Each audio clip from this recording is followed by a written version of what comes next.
7h-9h, les matins de France Culture, Guillaume Erner. 5 jours après le spectaculaire incendie de l'usine Lubrizol, la colère gronde à Rouen. Le site classé en Céveso 2, autrement dit seuil haut, a pollué la ville par des suies et la population est toujours inquiète à cause des odeurs gênantes. Selon le Premier ministre Édouard Philippe qui a fait le déplacement à Rouen hier soir, ces odeurs ne seraient pas nocives et la qualité de l'air n'est pas en cause. Aujourd'hui, plusieurs associations, ONG et syndicats, dont la CGT et Greenpeace, appellent à manifester à 18h devant le palais de justice de Rouen afin de demander la vérité. Pour évoquer cet incendie, je suis en compagnie de Jean-Baptiste Fressos. Bonjour, vous êtes historien et chercheur au CNRS. Vous avez notamment publié L'Apocalypse joyeuse, une histoire du risque technologique aux éditions du Seuil. Ce qui s'est déroulé dans l'usine Lubrizol s'est déroulé dans un lieu qui est un lieu finalement habitué, hélas, aux catastrophes de ce type, et ce depuis plusieurs siècles, Jean-Baptiste Fressos. Le lieu de Lubrizol, ça se trouve à moins d'1 kilomètre de là où a commencé en fait l'industrie chimique en France, la grande industrie chimique. À la fin du XVIIIe siècle, Rouen, c'est une grande ville textile industrielle et ils ont besoin d'acide sulfurique en particulier. Et c'est à ce moment-là que se créent de grandes usines. C'est un Anglais qui s'appelle John Holker qui crée la plus grande usine à ce moment-là. Et le cas est intéressant parce qu'on a bien vu dès la fin du XVIIIe siècle une opposition entre les gens qui habitent sur place et l'État central et le gouvernement. Pourquoi ? Parce que le Parlement de Normandie, c'est une cour locale, ne veut pas de cette usine. Et le gouvernement français dissout le Parlement et force l'implantation de cette usine. Donc depuis 2 siècles, en gros, il y a des territoires qui sont dédiés à l'industrie, au développement industriel. Il faut bien voir que c'est des gens, c'est des institutions qui ne réfléchissent pas à la même échelle. Le Parlement, il réfléchit à l'échelle de la région, de la ville, etc. Le gouvernement, il réfléchit à l'échelle de la France. Et il y a des zones qui doivent être sacrifiées pour produire, parce que c'est un secteur stratégique, le textile, à ce moment-là. Et donc, on a des zones qui sont vraiment à longue durée du risque industriel et de la pollution, effectivement. Donc, on n'a pas affaire à une malédiction, on a affaire à une zone géographique qui, du fait de la présence de la Seine, des différentes infrastructures, est utilisée. Est-ce qu'on trouve dans cet accident originel avec cette pollution par les fumées corrosives de cette fabrique d'acide sulfurique, en quelque sorte la matrice de ces incidents à risque industriel? Alors, ce qui se passe à ce moment-là, c'est qu'en gros, auparavant, on avait une police. La police, au XVIIIe siècle, elle mérite vraiment son nom. Ça s'occupe de l'urbain, de la ville. Et la police du XVIIIe siècle, elle se préoccupe au premier chef de la santé des populations. Son rôle, c'est de maintenir le bon air dans la ville. Et le problème, c'est que comment on fait une industrialisation avec cette police ? C'est un peu ça qui s'est passé entre 1770 et 1810. C'est des essais de dire voilà, comment on va rendre possible l'industrialisation et son cortège évidemment énorme de nuisances, de pollution, de risques, d'accidents, d'incendies, tout ce que vous voulez, dans le cadre d'une police qui, elle, disait voilà, non, si c'est dangereux pour la santé, il faut l'exclure de l'espace urbain. La police avait en fait un droit énorme, un pouvoir énorme à cette époque, à la fin du XVIIIe siècle, parce qu'elle pouvait interdire les activités qui lui semblaient dangereuses en ville. Donc ça faisait peser une grosse incertitude sur l'industriel. Et ce qui va se passer, il y a un décret extrêmement important qui est vraiment fondateur, on dit qu'il est fondateur du droit de l'environnement, mais en fait il est fondateur du droit à polluer, c'est le décret de 1810. Le décret de 1810, donc c'est en pleine époque napoléonienne. Qu'est-ce qu'il dit ? Il dit en gros, il faut que les usines demandent une autorisation administrative. Et on pouvait penser que c'était un peu écolo vu qu'il fallait demander une autorisation. Mais en fait, c'est l'inverse que ça produit parce qu'une fois que l'usine est dûment autorisée, les voisins n'ont aucune chance d'obtenir lors de son déplacement. Et donc, c'est vraiment ce décret-là qui est hyper important dans le basculement. Et on en voit encore la trace maintenant, c'est ça qui me frappe. C'est-à-dire, déjà, ça produit une énorme inertie des sites industriels. Alors, le cas de Lubrizol est un peu différent parce que ça s'est mis en place dans les années 1950. Mais il y a beaucoup de zones industrielles. Une fois que vous avez une autorisation de faire quelque chose de polluant à un endroit obtenu à partir du 19e siècle, selon le décret 1810, vous n'avez aucun intérêt à vous déplacer. Tout simplement parce que vous avez un avantage compétitif, vous êtes près d'un marché, etc. Donc ça stabilise, ça fixe les lieux industriels. Deuxièmement, la chose aussi hyper importante, c'est que sous ce régime du décret de 1810, le but, c'était de soustraire l'industriel de la justice pénale. En gros, au XVIIIe siècle, si vous faisiez quelque chose de trop polluant, par exemple, même vous polluiez une rivière, vous pouviez aller en prison. Enfin, c'était des choses tout à fait sérieuses. Après le décret de 1810, le seul recours possible, ce sont les tribunaux civils. Ce sont donc les voisins qui vont demander compensation pour la pollution. Mais alors, ce que l'on observe pour ce site de l'usine Lubrizol, c'est que cette fois-ci, c'est la ville qui a avancé. Bien sûr. Donc, en 1770, c'était encore la campagne. Il y avait des problèmes d'ailleurs avec la végétation aux alentours. Bon, aujourd'hui, il reste de la végétation, mais elle est vraiment à chercher dans ce coin-là. Est-ce que ça veut dire que finalement, avec l'apparition de ces termes, Seveso seuil 2, les choses ont changé parce qu'on a de moins en moins peur de ces sites-là? Est-ce que c'est ça le problème, Jean-Baptiste Fressoz? Alors, s'il y a Seveso, évidemment, ça joue. C'est-à-dire on a l'impression d'une maîtrise, vu qu'on a des inspecteurs, il y a toute une administration qui se met en place, de normes, etc. Et ça donne une maîtrise du risque, il ne faut pas non plus le négliger, mais ça donne aussi l'illusion de la maîtrise. Et on voit d'ailleurs avec cet accident, alors cet accident est absolument spectaculaire, mais des accidents dans les établissements classés, il y en a 1 millier par an qui ont lieu en France. Donc c'est quelque chose d'assez normal, en fait, le risque. Oui, c'est ça d'ailleurs qui est extrêmement étonnant, c'est qu'en fait, quand on prend les statistiques, 827 en 2016, 978 en 2017 et 1112 en 2018, ce qui veut dire que là, on parle à raison de ce qui s'est passé dans l'usine Lubrizol, mais en réalité, il y en a énormément des incidents dans des sites classés Seveso. Alors, les sites, ça c'est dans les sites, c'est pas les sites Seveso, ça c'est dans tous les sites, les établissements classés. Il y en a 500 000 en France. C'est quelque chose, enfin, les sites classés, ça peut être des pressings, des stations essence, enfin, c'est quelque chose de très vaste. Les sites Seveso, il y en a beaucoup moins, il y en a 1 millier ou 1200, je crois, en France. Mais alors, 25% des incidents qui se sont déroulés en 2018 étaient dans des sites Seveso, ce qui représente quand même un chiffre comparable, ça doit faire 1 millier à peu près sur 3 ans. Oui, non, effectivement. Enfin, faudrait pas que cet accident, qui est effectivement très spectaculaire, ce soit l'arbre qui cache la forêt. C'est-à-dire que même la forme de pollution, donc des suies d'hydrocarbures, en fait, c'est la pollution. Alors là, évidemment, c'est un cas extrême, mais c'est la pollution qu'on respire chaque jour dans les grandes villes en France. C'est vraiment lié. En fait, toute l'histoire est liée à l'automobile, cette affaire de Lubrizol. Pourquoi ? Ce sont des lubrifiants pour moteurs. C'est lié donc aux hydrocarbures. Vous parlez de la suburbanisation qui fait qu'en gros, la ville a manger en quelque sorte l'usine, mais ça c'est possible que parce qu'il y a des automobiles. Donc on voit bien que l'enjeu c'est en fait le choix de l'automobile, c'est pas tant cette usine ou l'autre, c'est le choix de l'automobile à essence, quoi. Mais malgré tout, comment réussir à comprendre que 40 ans après la première directive Seveso, aujourd'hui on est la cohabitation sur un espace extrêmement restreint. Alors il y a les boucles de la Seine, parce qu'il faut voir la géographie particulière de Rouen et de son agglomération, mais on a une coexistence sur des distances extrêmement réduites d'industries qui sont dangereuses, polluantes, je ne sais pas quel terme employer, et un milieu urbain extrêmement dense, Jean-Baptiste Fressoz. Alors, je pense que c'est tout simplement lié aux capitaux en jeu, c'est-à-dire que vous n'allez pas déplacer une usine où il y a une centaine de millions, voire des milliards qui ont été investis. C'est des enjeux économiques énormes, en fait, la chimie. Ce que montre aussi cet accident, c'est que la France reste une très grande puissance de la chimie industrielle. Lubrizol, c'est 1 milliard de chiffre d'affaires. C'est 100 millions de profits de résultats par an. Tout ça, c'est des enjeux économiques majeurs. La chimie, c'est le premier avec l'aéronautique, poste d'exportation de la France. Donc c'est vraiment hyper important pour l'économie française. Donc tout ça fait qu'évidemment, on ne va pas non plus être trop sévère. Et d'une certaine manière, Seveso, ça servait à ça. Seveso, ça servait à lisser en fait les normes, les normes de sécurité, etc. à l'échelle européenne pour éviter des désavantages compétitifs de pays qui seraient plus exigeants que d'autres. Les lycées, ça veut dire les lycées par le haut, par le bas. Il y a des débats en France, on ne sait pas trop exactement. Enfin, c'est compliqué. Ça dépend des pays. Des pays avaient des normes plus avancées, d'autres moins avancées, mais c'est compliqué en tout cas. Mais est-ce que ça veut dire que la France est plutôt bon élève en la matière, Jean-Baptiste Fressoz? Est-ce que ça a un sens de poser cette question? Je crois que la France n'est pas plus mauvaise ou bonne élève sur les risques industriels que ses voisins européens.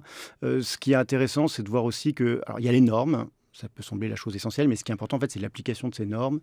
Et le problème, c'est que dans les derniers temps, sous prétexte de simplification, c'est vraiment le mot-clé, d'ailleurs sous le gouvernement Macron aussi, il faut simplifier pour nourrir la croissance économique. Sous prétexte de simplification, il y a quand même une forme de détricotage du droit et de son application. C'est-à-dire que, par exemple, avant, il fallait que les usines des établissements classés soient soumises à autorisation. Maintenant, il y a toute une partie des établissements classés qui sont soumis à un simple enregistrement. Alors, ça peut sembler pas très important, mais c'est en fait des dossiers qui n'ont absolument rien à voir en termes d'exigence de documents. Il n'y a pas d'étude d'impact, enfin, c'est beaucoup plus léger. Et d'autre part, les établissements classés, je vous dis qu'il y en avait 500 000 en France. Des inspecteurs des établissements classés, il y en a 1 millier. Donc on voit à peu près la tâche absolument énorme d'aller inspecter ces établissements. Et donc, c'est plutôt ça le problème. C'est plutôt l'application des normes que se disputer sur la norme exigeante ou pas. Il y a une nomenclature assez précise qui a été faite avec des doses maximales acceptées, des seuils d'acceptabilité de ces polluants ou de ces matières dangereuses. Est-ce que ça, c'est une démarche qui vous paraît cohérente? Est-ce que là, avec l'incendie de l'usine Lubrizol, est-ce qu'on n'atteint pas finalement la limite? Parce que, alors, il faut utiliser le conditionnel, mais semble-t-il, le feu se serait déclaré à l'extérieur. Et donc, on voit les conséquences que cela a eu sur le site du Lubrizol à Rouen. Jean-Baptiste Fressoz. Alors, le problème des seuils, il y a 2 choses. Il y a les seuils Seveso, c'est en gros la quantité de matériaux inflammables, etc., que vous pouvez laisser dans l'atmosphère, vous laissez sur place, stocker. Et puis après, il y a les seuils de qualité de l'air, qui sont 2 choses différentes. Les seuils de qualité de l'air, ça a été bien étudié par des collègues, ce que ça produit, ça a servi vraiment, c'est souvent pour les pesticides que ça a commencé dans les aliments et puis dans la qualité de l'air que respiraient les travailleurs, ça a servi à normaliser un taux de cancer acceptable. C'est-à-dire, l'enjeu, c'était vraiment de dire, on a des molécules qui sont manifestement efficaces, on sait que c'est dangereux, qu'est-ce qu'on fait, quoi? Et donc, on va définir un seuil où on estime, en fonction du coût de la vie humaine calculé, etc., est-ce que ça vaut le coup d'autoriser ou non ces substances? Ça a commencé aux États-Unis dans les années 1950, ce genre de régulation par seuil. Donc la question du seuil, elle est beaucoup plus importante que simplement le cas de Seveso et le cas de cette usine. Mais ce qui est intéressant, c'est que on voit que c'est une forme de désinhibition. C'est ça, moi, qui me semble frappant. C'est-à-dire, je vous ai parlé du décret de 1810, où en gros, le but, c'était d'autoriser à polluer, d'autoriser les usines en ville, avec comme contrepartie une compensation pour les dommages environnementaux. On est exactement là-dedans aussi. On dit, voilà, l'État va avancer la trésorerie. D'ailleurs, je ne sais pas pourquoi ce sera l'État forcément, mais bon, va avancer la trésorerie aux agriculteurs pour les dommages. Donc là, on est vraiment aussi sur une longue durée de la régulation. On compense. Mais on voit bien par contre que la responsabilité pénale de l'entrepreneur est quasi nulle. Il y avait eu une pollution précédente sur le même site. Je crois que l'amende avait été de 4 000 €. Elle a été de 4 000 €, mais alors Lubrizol explique que c'était en fait un rejet d'un gaz, le mercaptan, qui permet de donner son odeur au gaz inflammable et qui par conséquent n'avait pas de caractère nocif. Alors là, Mais d'une manière générale, le problème, c'est que tout ce qui est, donc, par exemple, les inspecteurs des établissements classés peuvent mettre, quand on voit que quelque chose n'est pas aux normes, ils peuvent mettre sous astreinte une entreprise. L'entreprise doit payer une certaine somme par jour. La somme, c'est 1 500 €. Qu'est-ce que vous voulez qu'une usine qui fasse 1 milliard de chiffre d'affaires ait quelque chose à faire d'une astreinte de 1 500 €? Ça me paraît effectivement dérisoire. Le risque, ça n'est pas le danger, Jean-Baptiste Fressoz. Il y a beaucoup de choses qui sont risquées, mais comme elles sont appréhendées par des spécialistes, avec des règles, des procédures, elles sont moins dangereuses. Est-ce que là, on n'a pas rapidement tendance à tout mettre dans le même sac? C'est-à-dire que moi, la chose qui me semble importante, c'est que tout ce système d'expertise, de normes, on a l'impression que, évidemment, ça contrôle le danger, mais en fait, ça entérine le fait accompli industriel. Ça accompagne le danger, ça le rend acceptable. C'est ça qui me semble la chose vraiment importante, et on le voit bien, il me semble, dans ce cas-là. De la même manière, quand Édouard Philippe fait la différence entre ça sent mauvais, mais c'est pas dangereux. Alors ça, c'est un argument quand on est historien de la pollution, on l'a entendu, mais dans les archives, répété et répété sans cesse depuis la fin du XVIIIe siècle, en fait. C'est-à-dire que à la fin du XVIIIe siècle, l'odeur était pensée comme un signe hyper important de danger. Parce qu'on pensait que ce qui déterminait la santé, c'était l'environnement, c'était les choses, l'air, l'eau, etc. Et à partir du début du 19e siècle, il y a des experts qui vont dire, voilà, nous, on va être vraiment les vrais experts qui définissent le danger. Et on peut vous dire que, en fait, ce qui pue n'est pas forcément dangereux. Voilà, ça va être vraiment ça le grand argument, avec renfort de statistiques, etc., en montrant que les... Mais c'est un mauvais argument ou c'est un bon argument? Parce que les historiens, vous êtes historien, Jean-Baptiste Fressoz, ont tendance à historiciser. Alors, donc on voit la genèse. Alors, ça a été parfois de très très mauvais arguments, pour vous dire la vérité. C'est-à-dire sur les usines acides dont je vous parlais, ça émettait plein d'acide chlorhydrique. C'est sûr que c'est pas bon pour la santé de respirer l'acide chlorhydrique. Enfin, je veux dire, sans même être incroyable. C'était mauvais pour les végétaux. C'était mauvais évidemment pour tout ce qui était. C'est les agriculteurs qui se plaignaient beaucoup parce qu'ils voyaient leur récolte détruite. Ça a aussi une continuité d'ailleurs. Donc ça peut être un bon argument parfois, mais c'est généralement un très mauvais argument effectivement. Mais la question de l'arbitrage entre une industrie dangereuse et les emplois, parce que ce sont des emplois. Si l'industrialisation, y compris cette industrialisation, est considérée comme étant un bien collectif, c'est parce qu'elle fournit des emplois. Est-ce qu'il n'y a pas là aussi une sorte de paradoxe? Il faudrait se poser la question sur l'importance de la voiture. C'est pour ça que je vous dis la question, c'est la mobilité individuelle en voiture. C'est ça le vrai sujet. Vous dites c'est des emplois, c'est pas tant d'emplois que ça. Hein. Lubrizol, c'est 250 emplois. Pour un chiffre d'affaires d'1 milliard, ça veut bien montrer aussi que la chimie, c'est un truc très spécifique. Pas sur un seul site? Sur un seul site, 1 milliard? Il faudrait vérifier exactement le Lubrizol en France, quoi. Donc c'est peut-être plusieurs sites, effectivement. Il faudrait vérifier, vous avez raison. Mais en tout cas, ce qui est sûr, c'est que l'industrie chimique, c'est quelque chose qui est assez peu intensif en main-d'œuvre. Et c'est pour ça d'ailleurs que la France est aussi importante, l'Europe, une grande puissance de la chimie, c'est qu'on a relativement peu délocalisé en fait la chimie industrielle. Et donc aujourd'hui, on voit finalement qu'il y a toujours cette hésitation entre la volonté de rajouter des normes qui est peut-être imposée à chaque catastrophe, parce que là aussi on a un historique, on va en reparler dans quelques instants, mais il y a déjà eu la catastrophe d'AZF, il y a eu l'incendie à Feyzin, donc autrement dit dans la banlieue de Lyon, c'était en 1966, je crois que c'était une raffinerie. Il y a donc eu ces précédents-là. Est-ce qu'ils ont fait bouger les choses, Jean-Baptiste Fressoz? Alors après AZF, il y a eu Seveso. D'ailleurs, le Seveso, au départ, les normes Seveso, c'est lié à un accident industriel en 1976 en Italie, en Lombardie, si je ne me trompe pas. Donc effectivement, après chaque accident important, il y a des rafistolages, des améliorations, etc. Mais la logique fondamentale qui est de dire on autorise, on met des normes, et à partir de ce moment-là, l'industriel a quasiment peu d'obligations, il n'est pas responsable pénalement par exemple, ou très peu, ou c'est très difficile. Ça, c'est une logique qui perdure et qui est structurelle. C'est pour ça que c'était intéressant de remonter à 1810, désolé de faire ce détour historique, mais c'est qu'en plus, ce décret-là, il a été copié dans un nombre de pays. Alors copié involontairement parce que c'est sous l'Empire, donc forcément, ils n'ont pas trop le choix. C'est au moment où l'Empire français a son apogée. Il a été copié dans plein d'autres pays. Donc ce type de régulation-là, sa logique même produit ce type d'accident industriel, en fait, j'ai envie de dire. Et cependant, on voit, alors à tort ou à raison, c'est à vous de nous le dire, que les populations ne sont aujourd'hui pas suffisamment protégées, Jean-Baptiste Fressoz? Est-ce que les populations... Enfin, je veux dire, quand vous habitez près de telle quantité de matières, d'hydrocarbures, etc., de fait, quoi qu'il arrive, c'est extrêmement difficile de protéger en cas d'accident. C'est-à-dire, on a vu l'étendue du panache de fumée, ça allait jusqu'en Belgique. Donc, est-ce que vous voulez protéger des millions d'hectares ou de personnes, quoi. Jean-Baptiste Fressoz, L'Apocalypse joyeuse, une histoire du risque technologique. C'est votre livre, un très bon livre, paru aux éditions du Seuil. On va continuer d'évoquer cet incendie, cet incident. Bref, on va tenter de le qualifier, ce qui s'est déroulé dans l'usine Lubrizol de Rouen.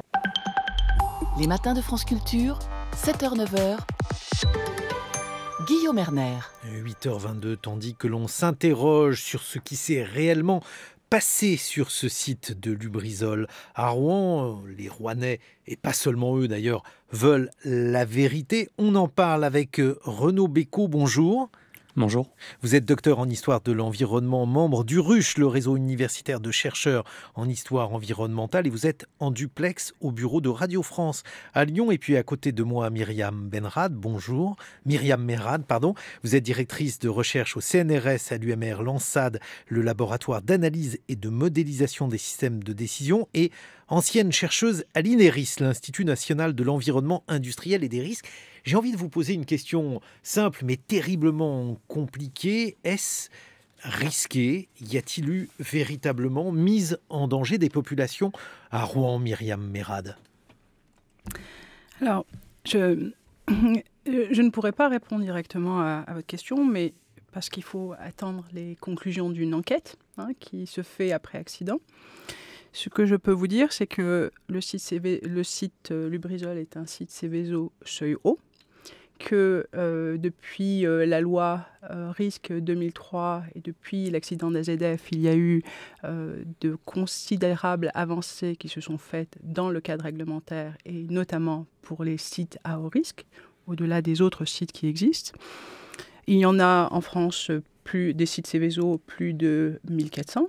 Et sur ces 1400, plus de la moitié sont Seveso seuil haut, comme dans le cas de Lubrizol. Qu'est-ce que ça veut dire seuil haut? Alors, seuil haut, ça veut dire que en fait, ça détient une certaine quantité de produits chimiques et que ces installations sont classées comme étant dangereuses pour l'environnement. Là, effectivement, il faut faire la distinction entre danger et risque. Et effectivement, il y a un sens commun de ce que veut dire danger et ce que veut dire risque, et il y a un sens technique. Alors, il peut y avoir, ce que ça veut dire danger et risque pour vous. Voilà. Un danger, c'est effectivement la possibilité qu'un événement se passe sur une installation à risque. Et un risque, c'est le fait qu'il y ait des personnes, des biens, un environnement qui soit exposé. Donc, il faut qu'il y ait ces éléments vulnérables. Donc, dans le cadre de la loi risque de 2003, il y a eu effectivement énormément d'avancées sur la manière avec laquelle on gère les risques. D'abord, la réduction des risques à la source, une amélioration des démarches de réduction des risques à la source avec l'amélioration des études de danger.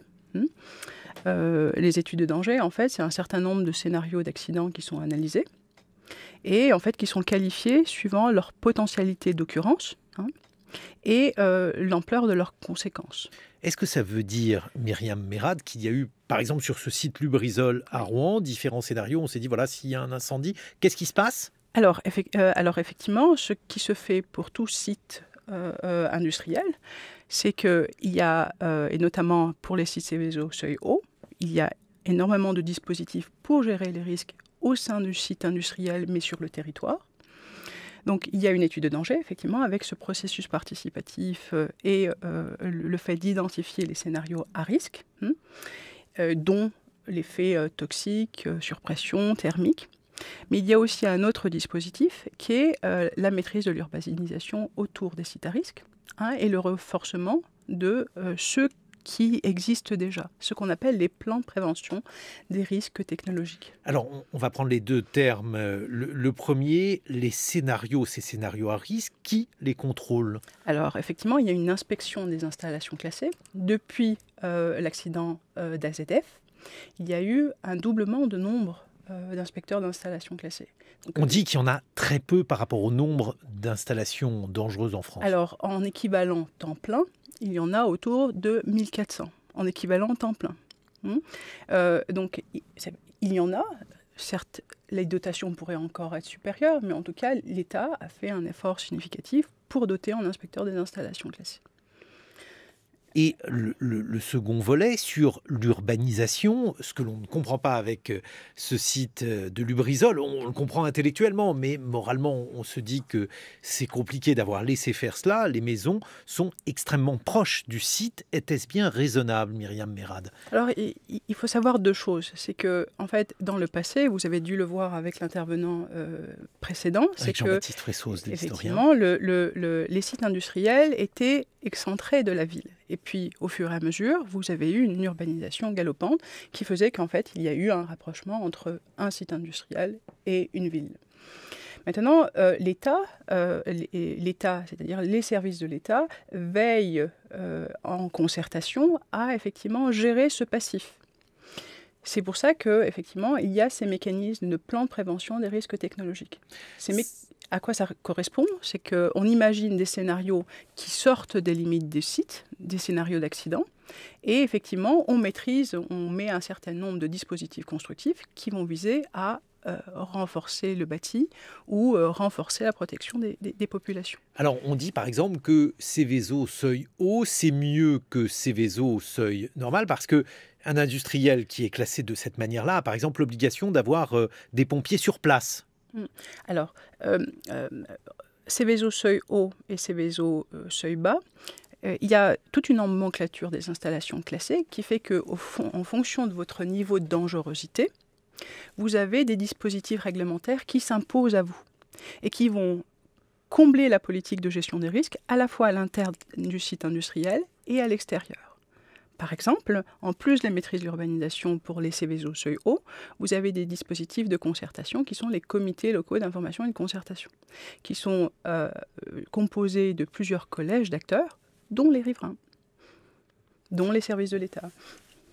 Renaud Bécaud, vous êtes en duplex à Lyon. Cet incendie de l'usine Lubrizol à Lyon vous rappelle des cas que vous avez étudiés. Je songe par exemple à ce cas qui est demeuré matriciel en France, un incendie qui est survenu dans une raffinerie à Feyzin, c'est donc dans la banlieue de Lyon, et c'était en 1966. Vous l'avez étudié. Quelles ont été les leçons qu'on a tirées de cet incendie, Renaud Bécaud?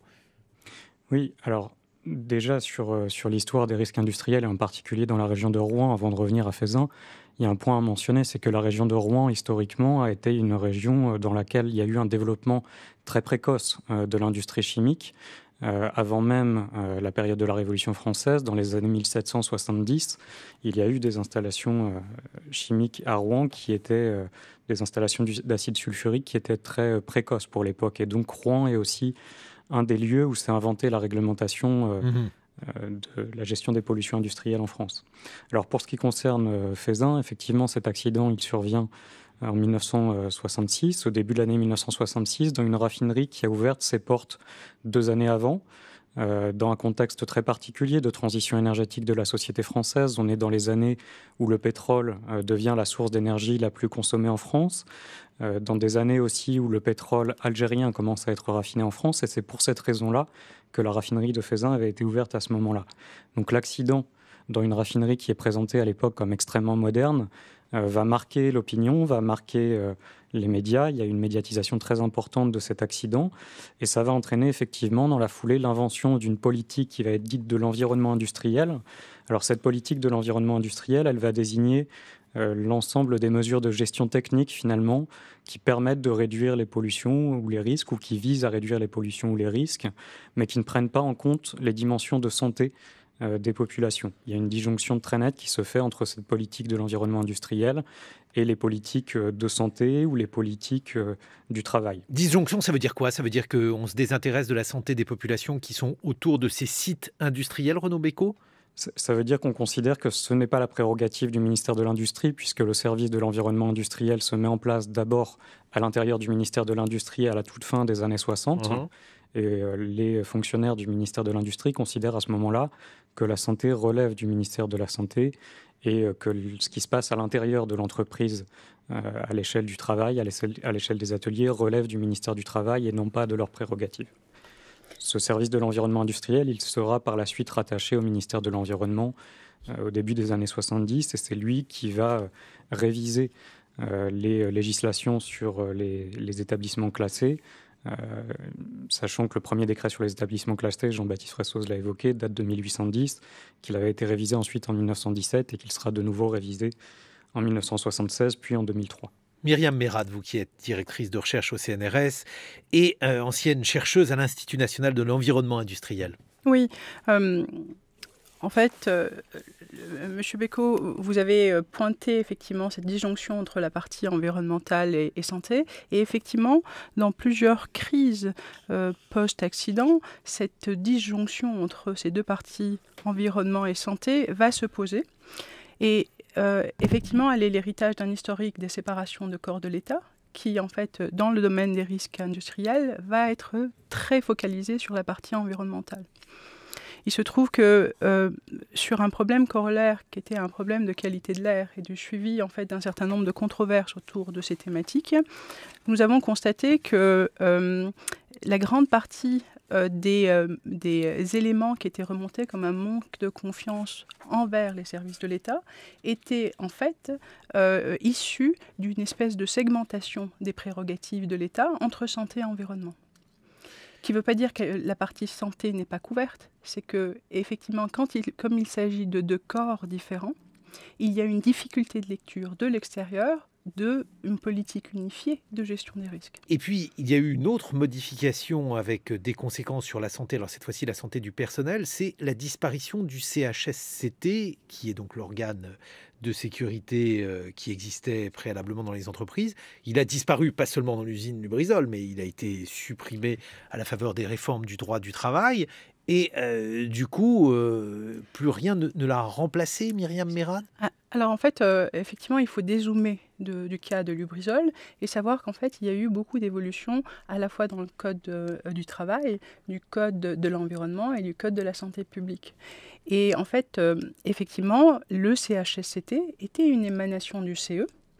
Et du comité d'entreprise. Donc la commission d'hygiène et de sécurité et environnement et avait effectivement été saisie soit par les élus du personnel, soit par le CE, soit par les salariés pour prendre en charge ces problématiques liées au risque, à la sécurité, à la sûreté.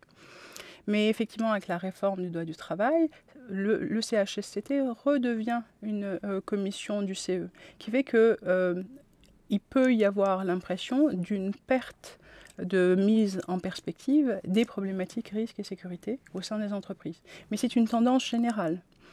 Ce à quoi on devrait être vigilant, effectivement, au-delà du cas de Lubrizol, c'est que depuis le cas AZF, il n'y a pas eu de commission d'enquête parlementaire sur, effectivement, quels ont été les effets de la politique de prévention des risques durant toutes ces années. Votre point de vue, Renaud Bécaud, vous qui êtes doctorant en la matière, est-ce qu'on a évalué la politique des risques? Parce qu'on a parlé de Feyzin, donc ça c'était en 1966. Il y a eu ensuite la catastrophe d'AZF avec plus de 30 morts, des blessés. Est-ce qu'on en a profité, si j'ose dire, pour revoir les procédures sur ces sites dangereux? Alors oui, finalement, après chaque catastrophe, on a revu les procédures sur ces sites. Pour insister sur la question des CHSCT, c'est un point qui est extrêmement important après l'accident de Feyzin notamment, et dans les années 70 et 80, dans le sens où ces instances qui étaient nées effectivement au départ comme étant très liées au comité d'entreprise vont avoir une autonomie de plus en plus importante, avec des horaires, des temps de délégation pour les salariés qui sont investis dans ces instances, qui vont pouvoir faire des enquêtes et lancer un certain nombre d'alertes sur des dysfonctionnements à l'intérieur des entreprises et donc permettre de prévenir un certain nombre de facteurs de risque. Donc c'est une instance qui a eu un rôle très important dans les industries chimiques dès que les salariés s'en sont saisis. Aujourd'hui, effectivement, c'est remplacé par les comités socio-économiques dans lesquels il pourrait y avoir des commissions santé, sécurité, conditions de travail pour les entreprises de plus de 300 salariés, mais on n'a pas encore de bilan d'expérience de ce qui peut être fait, puisque c'est en train de se mettre en place. C'est en train de se mettre en place cette année, en l'occurrence. Un point aussi important sur les CHSCT, c'est de voir que, à la fois, ça a permis d'émettre des alertes à l'intérieur de l'entreprise sur des dysfonctionnements internes, mais que ça a également permis, depuis les années 70, à des salariés d'alerter à l'extérieur de l'entreprise, dans le sens où dès les années 70, par exemple, il y a un certain nombre de municipalités industrielles, en particulier dans le couloir de la chimie au sud de Lyon, qui mettent en place des commissions extra-municipales de lutte contre les nuisances, qui se rapprochent un peu dans leur fonctionnement de ce qui a été institutionnalisé par la suite avec les comités locaux d'information qu'a évoqué Myriam Merad tout à l'heure. Et ces commissions municipales de lutte contre les nuisances vont accueillir un certain nombre de salariés investis dans les CHS qui vont pouvoir publiquement pointer d'éventuels dysfonctionnements dans l'entreprise et donc maintenir une forme de vigilance face aux risques industriels qui peuvent survenir dans l'entreprise. Le rôle des salariés les plus investis dans ces CHS, il a été très important aussi dans les dernières années dans les comités locaux d'information qui sont devenus dans certaines régions des comités de suivi de site. Et il y avait par exemple à Rouen un comité de suivi de site autour de Lubrizol et des entreprises qui sont autour de Lubrizol, dans lequel avait été émise un certain nombre d'alertes par des salariés investis dans les CHSCT. Ah, ça veut dire quoi? Parce que justement, on a l'habitude des CHSCT un peu partout dans toutes les entreprises. On sait qu'ils peuvent avoir des directives extrêmement contraignantes. Vous expliquez par exemple un frigo dans un bureau, ça peut être un risque. Et puis à côté de ça, dans des usines où là, les risques sont importants, est-ce qu'ils sont plus tolérant, plus coulant, ou est-ce que dans des usines comme celle de Lubrizol, de toute façon, il est impossible de faire plus? Est-ce que c'est ça que ça veut dire? C'est difficile à dire actuellement et vous avez vu comme moi que dans tout ce qu'on peut lire depuis jeudi dans la presse écrite notamment ou à la radio, on n'entend pas la voix des salariés de Lubrizol jusqu'à maintenant. Leur parole est contrainte, on le comprend bien dans les conditions actuelles, mais on ne peut pas en dire plus tant qu'ils ne sont pas en mesure de s'exprimer. Mais ça pose la question de savoir dans quelles conditions est-ce qu'ils pourront s'exprimer. Est-ce que leur parole dans les prochains jours, dans les prochains mois, sera protégée pour éventuellement faire savoir s'il y avait eu des alertes dans les mois précédents ou dans les années précédentes. Voilà, pour le moment, on ne peut pas en dire plus. Myriam Merad. Oui. À la question que vous posiez, qui était de savoir si on pouvait faire plus ou moins, là, il va falloir justement attendre les conclusions de l'enquête sur Lubrizol. Maintenant, sur ce qui est fait à la fois porté par les élus du personnel et les CHSCT, et ce qui est fait par les services de l'État, les élus, toute information qui a été effectivement discutée au sein des CHSCT est généralement enregistrée et envoyée en copie à l'inspection du travail. Quand ça touche effectivement l'extérieur, ça va aussi vers l'inspection des installations classées. Donc les informations sont là. Les informations qui touchent les scénarios à risque, je vous parlais des comités locaux d'information et de concertation, beaucoup de choses sont dites au moment de ces comités d'information et de concertation, qui peuvent être consultés. Je ne connais pas le cas d'espèce sur Lubrizol, mais ce que je peux dire, c'est que les faits qu'il y ait une enquête fait qu'à un moment donné, on peut avoir l'illusion d'une fermeture de la parole. Oui. L'autre aspect, toujours si on reste dans le domaine de la parole, Renaud Bécaud, vous qui avez étudié des catastrophes précédentes, il y a aujourd'hui une attitude de défiance vis-à-vis des informations qui sont données par les pouvoirs publics, tout simplement parce qu'on se dit que jadis on nous a menti. Est-ce qu'effectivement on nous a menti lors des catastrophes précédentes ? Alors, c'est une vaste question. Vous pensez à quelle catastrophe particulièrement ? Je pense à toutes les catastrophes, à Feyzin en 1966, pour l'une des catastrophes originales, mais aussi à ce qui s'est passé à ZF à Toulouse. Est-ce qu'il y a eu une part de la vérité qui a été dissimulée à l'opinion publique ? Est-ce qu'on a minimisé, par exemple, les risques ? Ou est-ce que les pouvoirs publics ont fait véritablement toute la transparence sur ce qui s'était déroulé? Je ne pense pas qu'on puisse dire qu'il y a une part des risques qui étaient dissimulés dans le cas de Feyzin ou d'AZF. Ce qu'on peut dire par contre, c'est que dans les stratégies de communication qui ont été déployées par les pouvoirs publics, il y a eu des évolutions depuis les années 60 et des évolutions qui affectent assez différemment les différentes administrations ou les différents corps de l'État.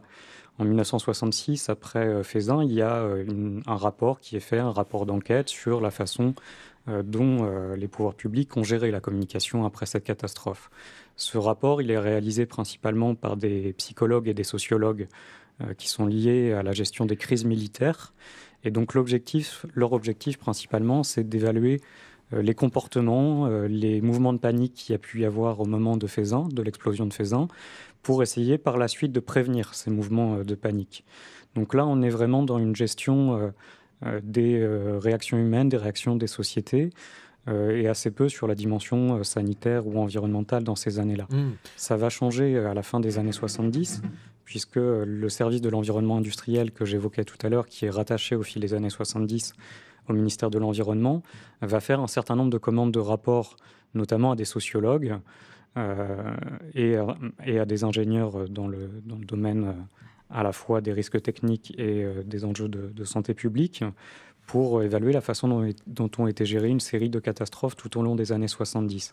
Et donc là, on voit des inflexions avec une prise en compte de plus en plus importante dans les retours d'expérience des enjeux environnementaux et un petit peu des enjeux sanitaires. Myriam Merad, est-ce qu'on peut croire les pouvoirs publics, sachant que là aussi il y a eu des discours, parce qu'on dit c'est sans danger, enfin si vous ramassez les suies, faites-le avec des gants, et puis par ailleurs les cultures ne doivent pas du tout être consommées, bref, il y a des discours qui, sans être parfaitement contradictoires, sont difficiles à mettre en cohérence. Alors, pour vous répondre, il y a des éléments qui sont plus vastes que le cas de la gestion des risques en France, dont je vais parler ici, qui sont en fait le fait que si l'on compare à la moyenne des pays de l'OCDE, le niveau de confiance des Français en la sphère publique est bas. Il en est de même pour les médias d'ailleurs. Mais ça, c'est en général, en tendanciel. Il y a un deuxième élément qui est très particulier en France, c'est que nous avons une telle complexité du secteur public qu'il est difficile pour un extérieur de faire la part entre le politique et l'administratif. Dans le cas de la gestion des risques, il y a effectivement tout un corps d'État, plusieurs corps d'État qui prennent en charge ces aspects, au-delà du politique. Ce qui fait qu'en fait, beaucoup de défiance envers les politiques sont transposées au service de l'État, qui sont, et pourtant, deux éléments bien distincts. Et la dernière chose, c'est qu'on a la sphère publique la plus complexe au monde, la plus riche au monde, qui fait que cette complexité de la sphère publique rend difficilement lisible ce qui se fait au sein des services de l'État. Et pourtant, encore une fois, beaucoup de choses sont faites. Dans le cas des risques... Vous voulez dire qu'aujourd'hui, parce que malheureusement le temps presse, est-ce qu'on peut faire confiance en l'État aujourd'hui, autrement dit... Le Premier ministre, par exemple, qui s'est exprimé hier, lorsqu'il dit « tout sera fait pour que la transparence soit établie », est-ce qu'on peut le croire ? Je vais renverser la question. Quels sont les éléments qui pourraient faire qu'on n'ait pas confiance ? Je ne sais pas. Par exemple, Tchernobyl, avec le nuage qui s'est arrêté à nos frontières. Alors oui, mais sauf que Tchernobyl était un cadre particulier, effectivement, dans l'histoire, et ça touchait les risques nucléaires, que là, on est dans le cadre des risques chimiques, que effectivement, il peut y avoir des améliorations de la manière avec laquelle on partage l'information sur les risques, mais c'est des améliorations. Il n'y a pas de volonté de cacher ou de masquer l'information. Renaud Bécaud, un mot de conclusion à ce sujet ? Oui, peut-être un point de conclusion qui est une interrogation. Plus, on ne peut pas affirmer grand-chose vu les informations qu'il y a pour le moment. Une question qui est plus sur la façon dont ont été faites les mesures, et de savoir si la façon dont étaient faites ces mesures, les moyens de mesures qui ont été adoptés permettent d'avoir l'ensemble des données sur l'éventuelle toxicité. Et un dernier point de conclusion qui est le fait qu'il y a une communication sur la présence d'amiante et de benzène sur le site de l'entreprise, avec une affirmation du pouvoir préfectoral pour le moment qui est de dire que ce risque est contenu dans le site de l'entreprise. Or, historiquement, il est très rare de voir ce type de risque circonscrit vraiment dans les murs de l'entreprise. Donc là, il y a une question qui se pose, mais il doit y avoir des résultats qui seront communiqués, notamment sur le risque amiante, dans la journée. Merci Renaud Bécaud, vous êtes docteur en histoire de l'environnement, et Myriam Merad, vous êtes directrice de recherche au CNRS, membre du laboratoire d'analyse et de modélisation des systèmes de décision.